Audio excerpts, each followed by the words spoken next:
a boss who knows all about jobs and hiring, Donald Trump. Donald, nice to talk to you. Hi, Greta. Donald, this morning I woke up, I saw the unemployment level had dropped to 6.7%, and I was absolutely ecstatic until I read further that for every job we added in December, we lost 5. 5 left the workforce.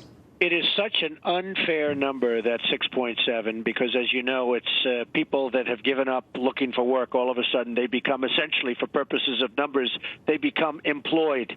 It is such an outrage that they're allowed to use that number. As you know, the numbers were terrible because they thought many, many people would be put to work, and it was just the opposite. So the numbers were terrible, but they're very artificial numbers because of what you just said. No, the 6.7 is a very high. The actual unemployment is possibly 17%, Greta. But, you know, it makes politicians look better. And I'm not just talking about the president. It makes them look a lot better. People give up looking for work, and all of a sudden they don't count in the numbers. But even the biggest Obama fans and the biggest administration fans are saying these numbers are catastrophic because the end result is very few people got jobs.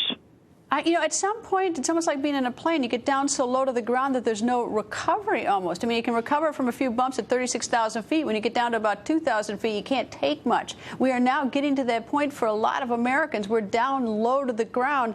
What in the world is going to happen? Because we can't keep adding only 74,000 jobs in December and having the lowest proportion of people working or looking for work in 36 years.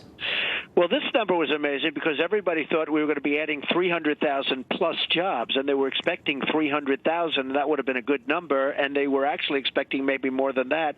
And then the number came out at 74,000 or 78,000, a very, very small number, and everybody was shocked. I was watching one of the business shows, and they couldn't believe it. They thought there was a mistake. So this is really bad. And yet, despite that, despite these horrific numbers, the unemployment goes from 7 to 6.7 because, again, people gave up looking for jobs. It's a very sad thing. Well, whatever we're doing, I think it's now time to admit whatever we're doing just isn't working. I mean, at least some point, I mean, we've had such a terrible situation for so many Americans. We've got to change gears at this point. We've got to do something different, some other plan. Well, Greta, I've been saying it for years. I've been on your show many times, and you have to say I've been very consistent. We are not manufacturing things like in the old days, the good old days. We are buying products from China. You look at the Chinese surplus, it's unbelievable. They're loaning us money, and it's not only China, it's many countries. But China would be, I would certainly say, the biggest abuser by far.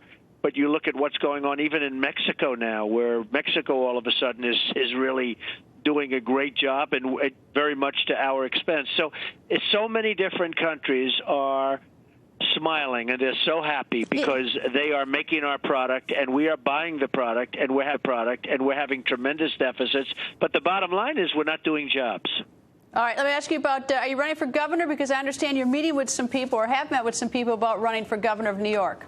Well, you know, a group of people, a great group, a big group of people, over 50 just came into my office, and I was very honored by it. And as you know, the state of New York is doing very, very poorly. Tremendous unemployment, tremendous, and the highest taxes in the United States. So they are talking to me, and I've given them certain ideas and certain parameters, and we'll see what happens. But certainly it's something I'm considering, and I'll make a decision pretty much by the end of the month or early February. Give me the odds, sort of like you're 75% in thinking of it, or 25%. What are your numbers? I think there's a good odds. You know, I love the country and I love the state of New York, and I see what's happening in New York, and certainly with the country, as we just discussed. That's the least of our problems in the country.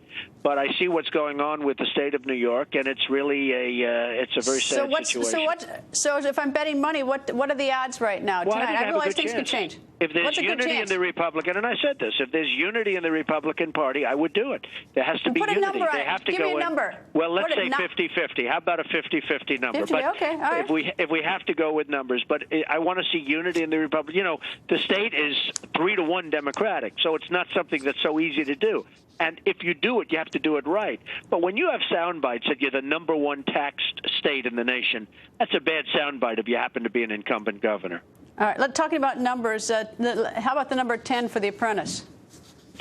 Well, what do you mean by the number 10? Explain. Well, you've been doing pretty well. I mean, you've been on the air. Is it 10 years? Oh, yeah, it's 10 years. It's 10 years, and they just had the birthday the other day, and it's been an amazing show. It's been the #1 show on television for a period of time, and it's been just an amazing show. And we're going to do another one. You know, there are no laws, interestingly.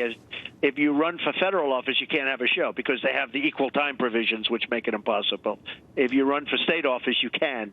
So there's no obligations in that way. So that's sort of that's a very important element. But we are doing another one, and that'll be, I think, terrific. We have a fantastic cast.